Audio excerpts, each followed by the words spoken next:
మరణాత. దేవునికి మహిమ కలుగును గాక. ఈరోజు దేవుని వాగ్దానం యోహాను సువార్త 6వ అధ్యాయము 35వ వచనము. నా యొద్దకు వచ్చువాడు ఏ మాత్రమును ఆకలి గొనడు.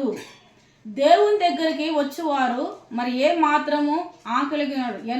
ఎన్నడూ కూడా ఆకలి గొనరు, లేమి ఉండదు. దేవుని దగ్గరికి వస్తే మరి ఆత్మీయాహారం, శరీరాహారము సమృద్ధిగా ఉంటుంది. కాబట్టి ఎల్లవేళలా ప్రతిదినం మనం దేవుని దగ్గరికి రావాలి, దేవుని స్తుతించాలి, దేవుని ప్రార్థించాలి. మరి దేవుడు మన ఆకలిని తీర్చాడు. ఇట్టి కృపా దేవుడు మనందరూ దయచేయను గాక. కళ్ళు మూసుకుందాం, చిన్న ప్రార్థన చేసుకుందాం.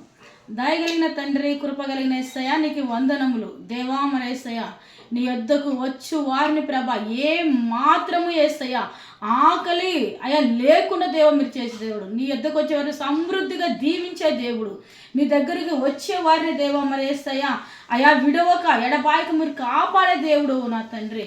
అయా ఉదయకాల వాగ్దానం చూస్తున్న ప్రతి మనిషికి దేవ మరిన ఏ తండ్రినైనా ఏ కుటుంబంలో తండ్రి మరిన ఆకలి కూడా ఉంటారు, ఆ కుటుంబానికి దేవ ఆకలిని మీరు తీర్చి అయా సమృద్ధిని మీరు అనుగ్రహించి ప్రతి మనిషిని దీవించమని యేసు నామమున ప్రార్థిస్తుంటున్నాను పరమ తండ్రి. ఆమేన్.